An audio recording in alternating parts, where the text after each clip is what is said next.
जगाने वाले, परमात्मा से मिलाने वाले, तुमने संत महापुरुषों की तलाश की नहीं। जब जंगलों में जंगली जानवरों की तरह छिपके बैठ जाओगे तो क्या तुम परमात्मा की प्राप्ति करोगे? जब तक वो मिलेंगे नहीं। कह रहे हैं गुरु कोई खोज करो भाई, बिन गुर्रा कोई नहीं पाई। ऐसे सच्चे सदगुरु की खोज करो जिसने अपनी जीवात्मा को जगा लिया हो, परमात्मा से मिला लिया हो। वो मिल जाएगा तो तुम्हारी जीवात्मा को जगा के परमात्मा से मिला जाएगा। तुम्हें ऐसी खोज करनी चाहिए कि जंगली जानवरों की तरह छिपके जंगल में बैठे। ये किसने आपको उपदेश दिया? यही तो तुम्हारी कमी है। एक तो सही सच्ची अच्छी बात तुम जानते नहीं हो, और कोई सही सच्ची अच्छी बात बताए तो तुम मानते नहीं। तो ऐसे जीवों का तो कभी कल्याण होता है। ऐसे जीव हो हैरान, ऐसे जीव हमेशा हैरान परेशान होते, जो संतों के वचनों को न सुनते हैं, न मानते हैं, न अपनाते हैं, न संत मार्ग पर कभी चलते हैं और चलकर सतलो सचखंड अनामी राम न जीवात्मा को पहुंचाते हैं, तो जीव हमेशा हैरान परेशान है। इसलिए आपको ये अब देखो प्रेमी दोहरा ला रहे तो सेवा भी कर रहे, सत्संग, और आप सेवा नहीं कर रहे। तुम्हें यहाँ नहीं बैठना चाहिए सेवा, क्योंकि वचन तो कानों से वहां भी सुनाई दे और सेवा कर लेते ये तुम्हारा अतिरिक्त लाभ हो जाता है। 2 लाभ का अवसर है, सेवा और सत्संग। सत्संग करो, सेवा करो, तब भजन। इसके ऊपर भजन हो ही नहीं सकता, कोई नहीं। आपको सेवा में लगना चाहिए, क्योंकि आदेश सेवा का। ये 5 दिन जो आपको रखा गया ये सेवा का, ये 5 दिन में सेवा करके अपने तमाम जन्मों के संचित पाप कर्मों की अदायगी करा। इससे अच्छा अवसर फिर आपको कभी मिलेगा। इसलिए आपको तो सेवा करनी चाहिए। इसीलिए हमने आमंत्रण लगाया कि मैं सामने आपको देखता रहूंगा और वचन आपके कान तक पहुंचाता रहूंगा, क्योंकि हाथ पैरों से सेवा करते हो और कानों से वचन सुनते। कानों तो कोई काम करते ही नहीं। आज तक आपने बुरे और गंदे अशुद्ध वचनों को, शब्दों को सुना, इससे कान गंदे हो गए। अब सत्संग वचनों को सुनकर इन कानों को शुद्ध कर लो। संत दर्श ये पाचक कर रही, संतों के दर्शन मात्र से पापों का क्षय हो। और ये पाप कोई सामान देने से, बरतने से, खिलाने पिलाने से, ये तो सब भूल, ये भ्रम है। इससे कोई कर्म की अदायगी नहीं होती, बल्कि नया कर्म तैयार हो जाता जो आपको मालूम नहीं है। सच्चा है ये कि परमात्मा की सेवा में लगे जीवों की सेवा करो। नहीं कुछ कर सकते हो, उनकी सेवा करो, उनको भोजन कराओ तो तुम्हारा अन्न सही देंगे। तुम्हारे अन्न को खाकर ये सेवा करेंगे और शाम सुबह भजन करेंगे। ये लाभ तुम्हें घर बैठे मिल जाएगा। ये तो बिना किएगा लाभ, लेकिन समझ में आप क्या।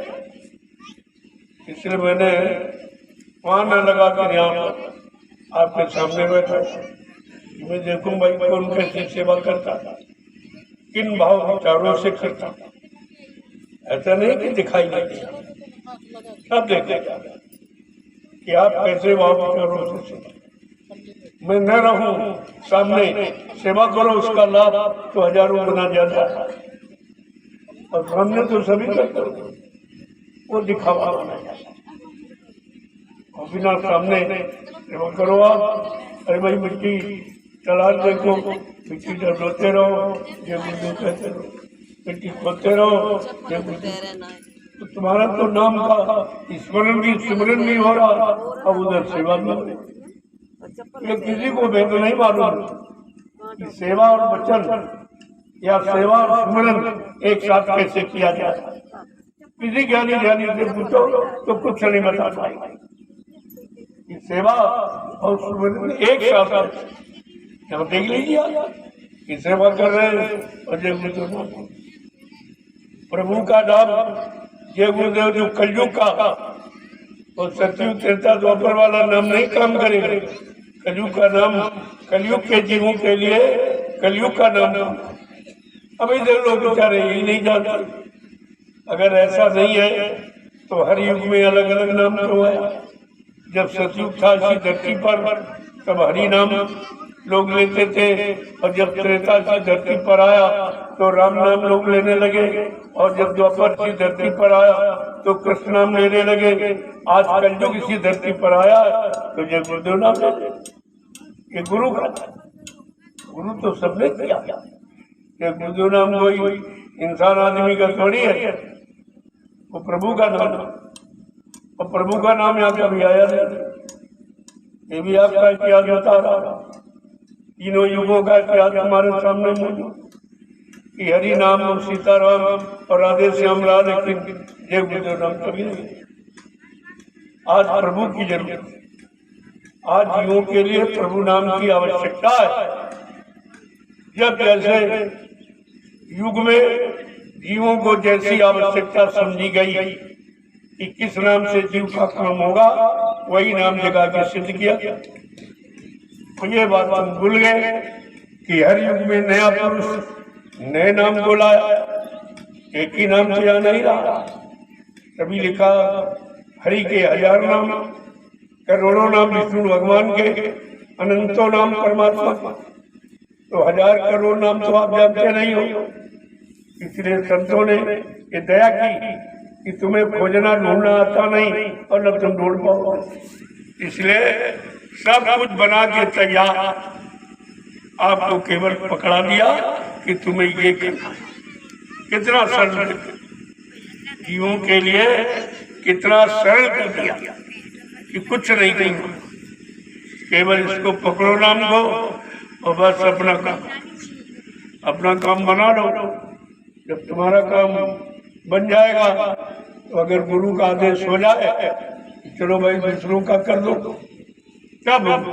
अपनी इच्छा से धन को खर्च मत करना, नहीं चला जाएगा फिर वापस नहीं मिलेगा, क्योंकि ये धन तुम्हारा नहीं है।